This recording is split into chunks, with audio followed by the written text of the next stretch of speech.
নির্বাচন commissioner brigadier general Ahsan Habib Khan বলেছেন, নির্বাচনে কোনো প্রার্থী যদি সন্ত্রাসী কর্মকাণ্ড বা কোনো ঝামেলা করার চেষ্টা করে তাকে ছাড় দেওয়া হবে না। প্রার্থীর বিরুদ্ধে আইনের কঠোর প্রয়োগ করা হবে। একই সাথে কিশোর গ্যাংয়ের পৃষ্ঠপোষকদের ছাড় দেওয়া হবে না, তাদের বিরুদ্ধেও কঠোর ব্যবস্থা নেওয়া হবে। বৃহস্পতিবার বেলা 11টায় যশোর জেলা শিল্পকলা একাডেমি মিলনায়তনে দ্বিতীয় ও তৃতীয় ধাপের উপজেলা নির্বাচনে যশোর, মাগুরা ও নড়াইল জেলার রিটার্নিং অফিসার, সহকারী রিটার্নিং অফিসার, আইন শৃঙ্খলা রক্ষাকারী বাহিনী সহ নির্বাচনী সংশ্লিষ্ট কর্মকর্তাদের উপস্থিতিতে প্রতিদ্বন্দ্বী প্রার্থীগণের সাথে আচরণবিধি ও অন্যান্য বিষয় সংক্রান্ত মতবিনিময় সভা অনুষ্ঠান হয়। অনুষ্ঠান শেষে এক প্রেস ব্রিফিংয়ে সাংবাদিকদের একথা বলেন তিনি। এ সময় তিনি আরও বলেন, আজকে আমাদের সম্মানিত প্রার্থীরা অনেক বর্ষীয় নেতা, তারা অনেক নামি দামি ব্যক্তি, তারা কিন্তু ভোটারদের কাছে যাওয়ার সংস্কৃতি এসেছে, ভোটারদের কাছে ভোট চাচ্ছে। কিন্তু যাই হোক, আজকে আমরা যে বসলাম এখানে,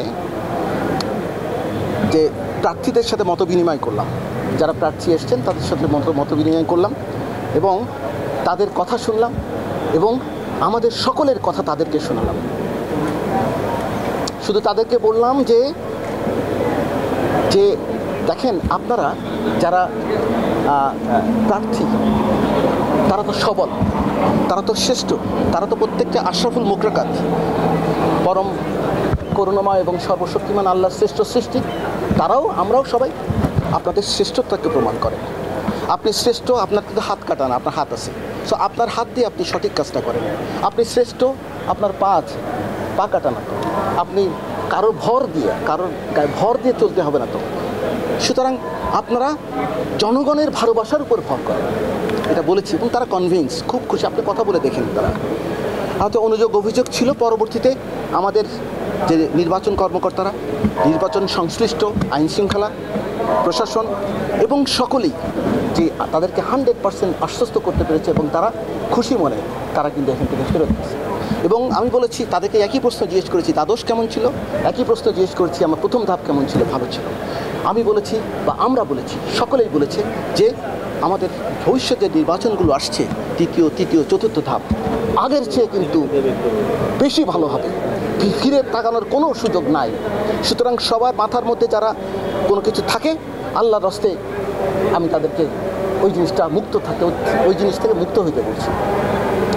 পরিষ্কার কিন্তু আমার আইন শৃঙ্খলা বাহিনীদেরকে নির্দেশনা দিয়েছে যে আইনের হাত, ক্ষমতা অনেক বেশি, সেই ক্ষমতা সঠিকভাবে প্রয়োগ করতে হবে এবং বিনয়ের সাথে অনুরোধ করে বলতে হবে, কিন্তু আইন প্রয়োগের সময় কঠোরতম, কোনো ছাড় নাই। মাঝে মাঝে না, যে সমস্ত পেপারে দেখি, আমি যশোর জেলার সন্তান, আমার নিজের কাছে কষ্ট হয় যে এই ধরনের কিসের গ্যাং, এটার প্যাং, কত রকমের কী জিনিসগুলো শুনতে হয়। তাহলে কি আমাদের আইন শৃঙ্খলা বাহিনী নাই? কে স্পেশাল স্যার নড়াইলে কি জানি কি হচ্ছে, কেন নাই? মাগুরা একটু শান্তিপূর্ণ না, শান্তিপূর্ণ তো। তাহলে কি আমরা দুর্বল নাকি তারা সবল? অন্যায়কারী কখনো সবল হতে পারে না, মনে রেখেন। অন্যায়কারী সবসময় নত থাকে, আর সততা শক্তি যোগায়, সততাই শক্তি যোগায় এবং পরিশ্রম মানে সফলতা, কিন্তু এটা মনে রেখে। আমি তাদেরকে বলছি, আপনাদের শ্রেষ্ঠত্ব প্রমাণ করেন সবাই, প্রার্থীরা সহযোগিতা করে তাদের শ্রেষ্ঠত্ব প্রমাণ করবে এবং আমার যে সঙ্গে যারা আছেন তারাও শ্রেষ্ঠত্ব প্রমাণ করবে।